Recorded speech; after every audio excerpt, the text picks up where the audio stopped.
estou aqui com o mestre do Wing Chun, Leandro Godoy, aqui em Buenos Aires. Godoy tem um núcleo, ele trabalha profissionalmente com Wing Chun.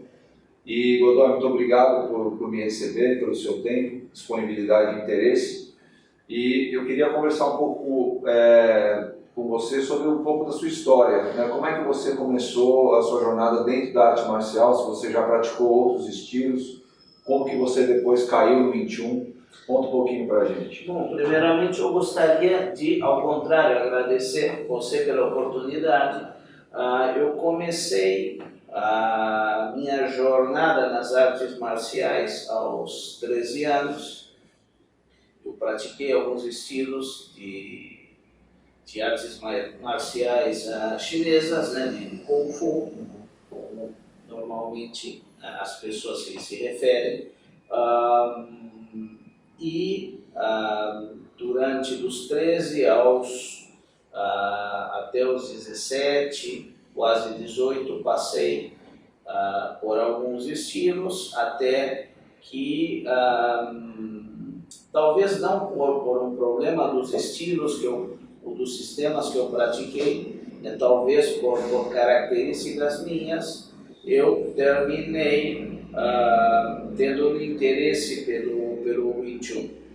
E aí eu me comuniquei com algumas escolas, tive a sorte de que as primeiras ligações não foram respondidas e até que, quando eu liguei no antigo núcleo central, que estava na Avenida do Cursino, em São Paulo, eu fui atendido, e muito bem atendido, e aí eu comecei eu tinha entre 17 para 18 anos, então eu lembro que na época tinha um curso introdutório, eu lembro que eu viajei no fim de semana, que era o do Dia das Mães, né? Então eu voltei, cheguei na sexta-feira, fiquei sábado, domingo, voltei a tempo para passar.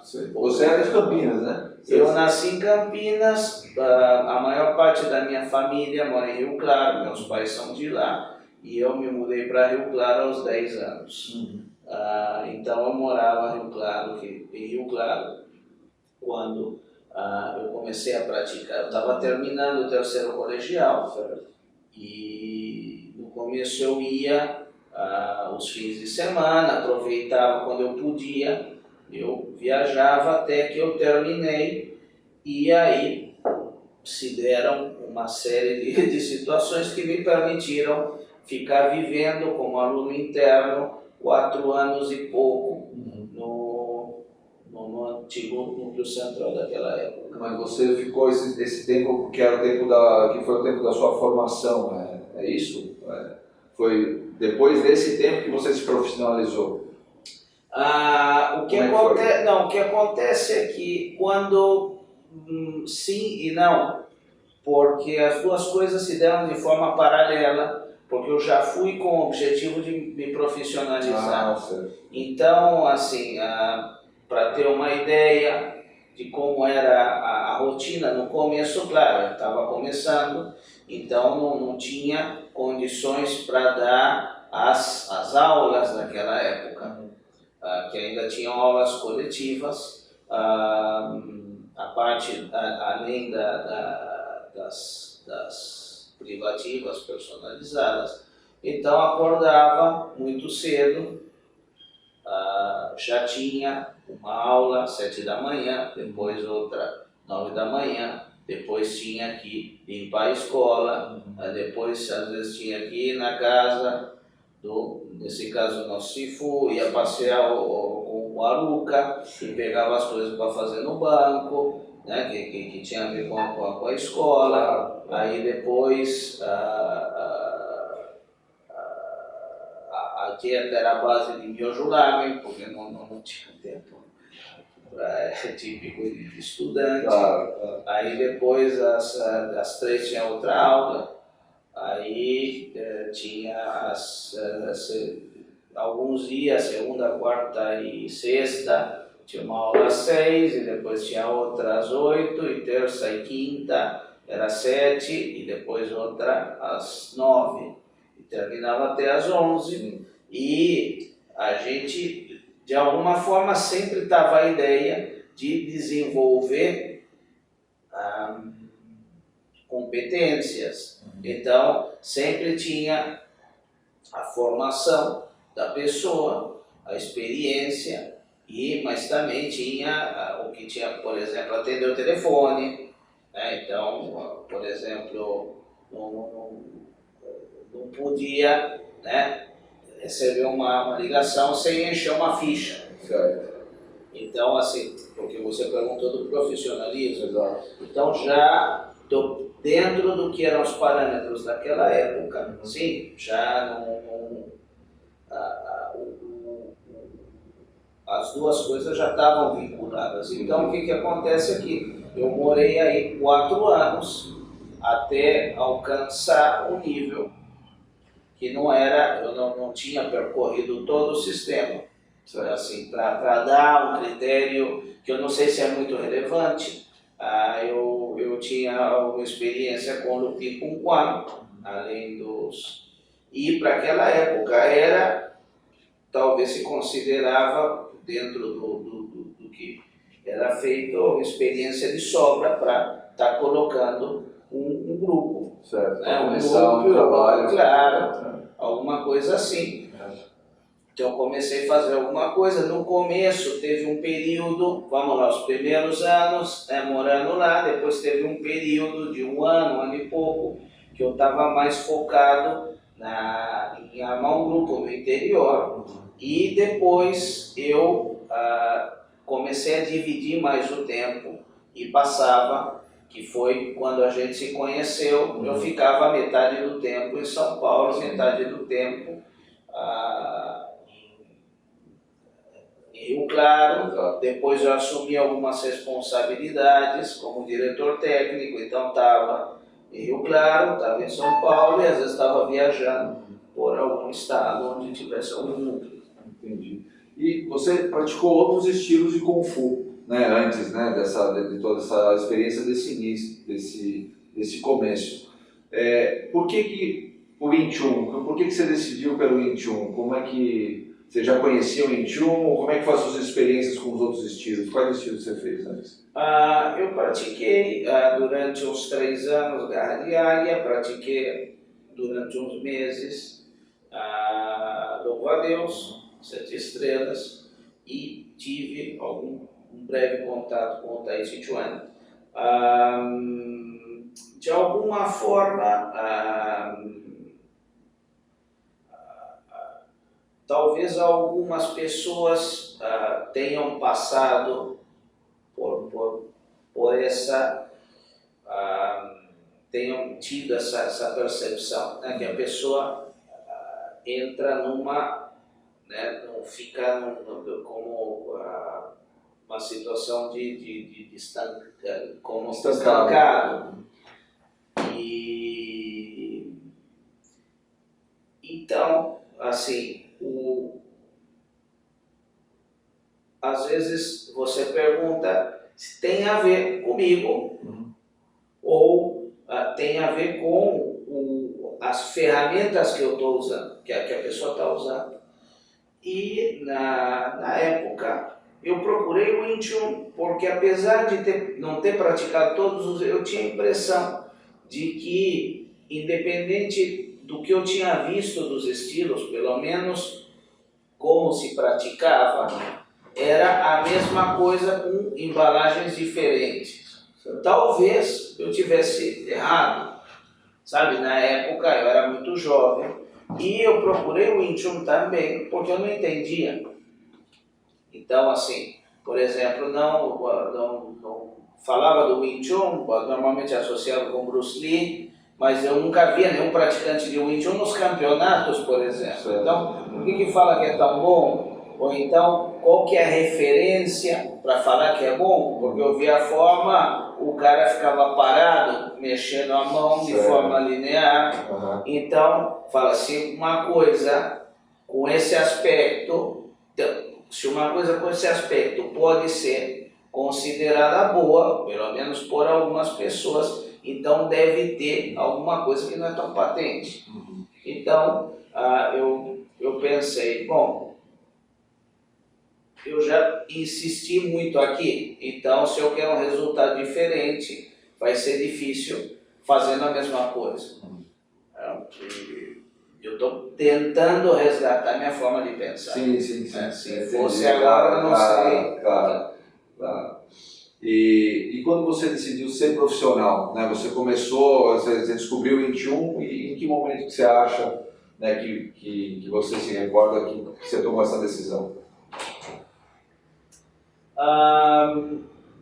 Foi no momento, naquela época, na minha cabeça, né, eu pensava, eu sou quase adulto.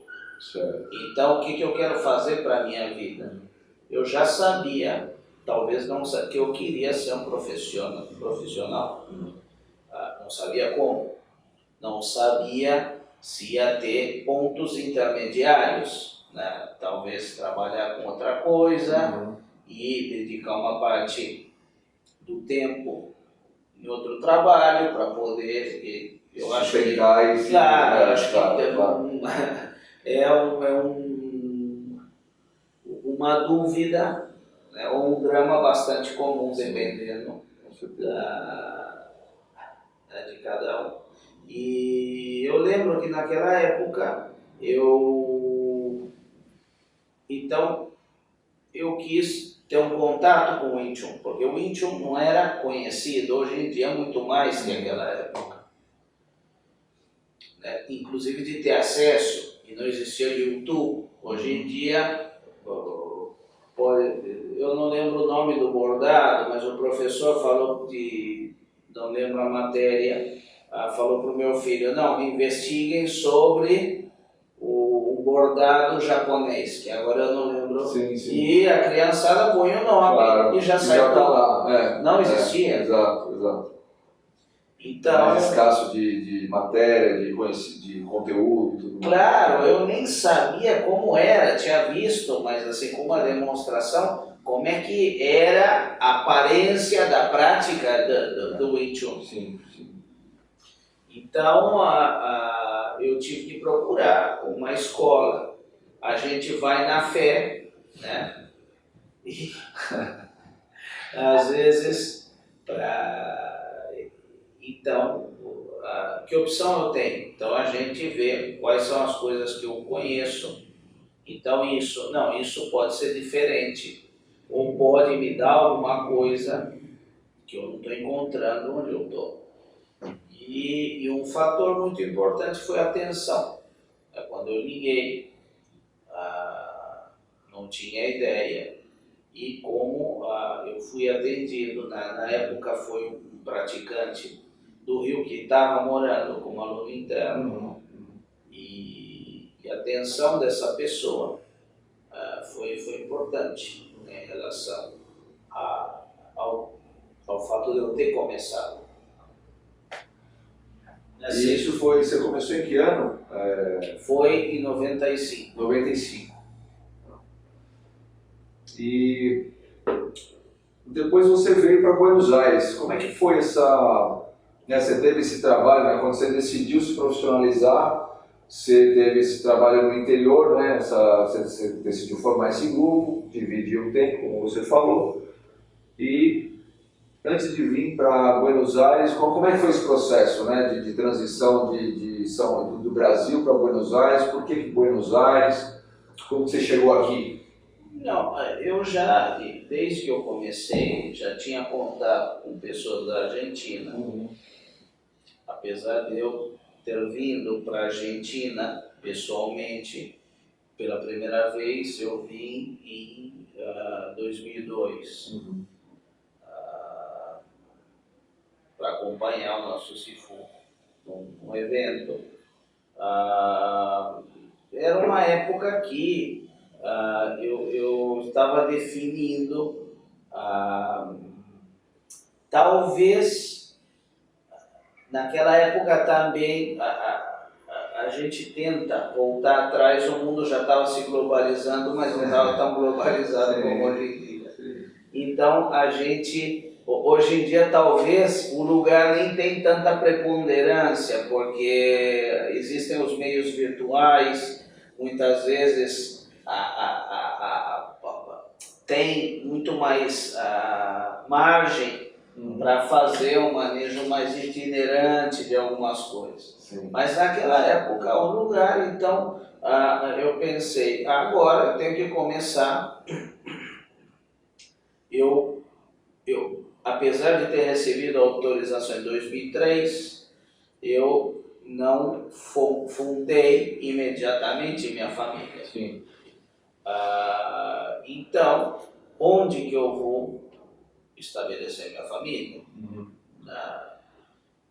E aconteceram algumas coisas que me aproximaram da Argentina em relação a passar mais tempo aqui. E eu pensei, não, e nem eu sei porquê. Sim. Não, eu quero. Sentiu que era aqui que era o lugar, mas então, um vínculo, né? Claro, eu também não tinha muito para perder, muita coisa. Que te prendia no Brasil, né? Claro, eu tinha, a gente sempre tem amigo, família, tudo. Mas assim, eu não sentia muito arraigo nesse sentido. Então, assim, foi uma decisão. Eu lembro, eu estava em um projeto que depois você assumiu, né? Mas eu lembro quando eu fiquei aqui substituindo o meu antecessor como diretor na Argentina da escola por 2 meses. E quando voltei, eu falei para o nosso CIFO que eu podia estar apoiando, né, porque já tinha uma projeção, mas um projeto que eu ia me comprometer, mas eu queria ter a escola na Argentina. Sim. Mas, claro, para fazer uma mudança assim, normalmente a pessoa espera reunir algumas condições. Então eu pensava dentro de 1 ano e meio ou 2, mas no fim eu acabei vindo para cá. Muito antes do que esperava, né? Assim, dentro de 5 meses depois, alguma coisa assim. Então... Isso foi em 2007? 2005. 2005. É verdade. Então são coisas que têm a ver, em parte, com a busca da pessoa, mas também tem a mão do destino. Exato. E 2005 são quase 15 anos aqui, né, em Buenos Aires. Como que você, nesses 15 anos, conta um pouquinho como é que foi o seu desenvolvimento aqui como um mestre de Wing Chun. Você está agora aqui, a gente está no seu núcleo, né, que é a sua casa também, mas é onde você ministra as suas sessões. Sim. E você tem alguma outra atividade? Eu sei que você faz, a gente pode abordar depois no vídeo, o seu trabalho como um artista também na arte de fazer as facas, fazer o próprio boneco de madeira. Você tem um trabalho artesanal muito forte também. Sim, as circunstâncias às vezes vão levando as pessoas a desenvolverem. Claro, tem que ter uma predisposição para desenvolver algumas coisas. Os bonecos começaram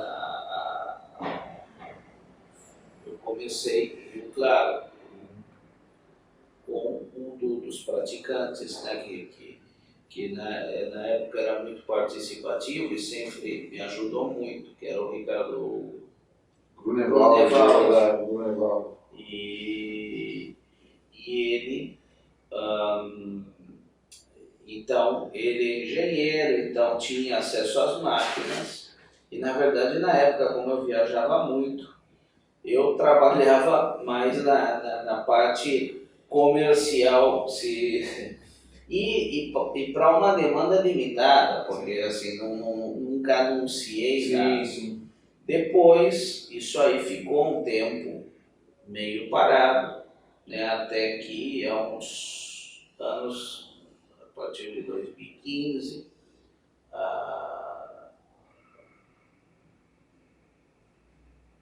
Se deram algumas condições para estar retomando. O projeto das facas foi um projeto, por enquanto, isso aí é feito para atender uma demanda interna. Por quê? Porque é um fato que é muito difícil conseguir boas facas. As facas que nós usamos tem uma série de especificações e a guarda, temos, por exemplo, que é a questão, normalmente a pessoa tem facas que são muito lindas, mas nem sequer são facas, o aço nem está temperado, a questão de existem partes que são invisíveis, por exemplo, a espiga, uma chapinha, ou seja, são facas que não estão feitas para um uso mais abrangente. Então, por exemplo, se a pessoa quiser usar para falar, quer cortar algum material ou quer... Claro, normalmente a gente não vai usar isso aqui com pessoas, mas se quer dar um uso mais estendido, o instrumento não é apto. Isso não quer dizer que uma faca de verdade, porque tem muito mito. Se golpear a parede vai quebrar, ou vai fazer porque não está fértil. Aí tem que usar uma marreta, um martelo, um machado. Então, assim, mas é mais para uma demanda interna e foi um processo natural. E tem a ver com os interesses. Eu lembro que desde que era pequeno eu sempre gostei de facas. Então, na verdade, o que eu faço? No caso dos bonecos eu posso fazer todo um processo. No caso dos bastões, quando também. No caso das facas, eu desenvolvo um projeto e me associo com profissionais competentes. Por exemplo, as lâminas estão feitas em Tandil, que é o principal polo modeleiro daqui da Argentina para todo o país, por um fabricante que tem mais de 40 anos de experiência. Então, assim, são lâminas de qualidade. As guardas de bronze estão feitas também por uma fundição importante, com mais de 80 anos de tradição. Começou com o avô, agora o neto continua. Então, mas minha participação é desenvolver os modelos, os desenhos e depois a união, porque são dois ofícios muito diferentes. Uma coisa é trabalhar o bronze, outra coisa é trabalhar, nesse caso, o latão. E outra coisa é trabalhar o aço. E depois tem que juntar as coisas, tem que colocar um cabo, tem que dar um acabamento. Então é todo um trabalho. E existem vários modelos de facas dependendo das expectativas e das necessidades de cada um.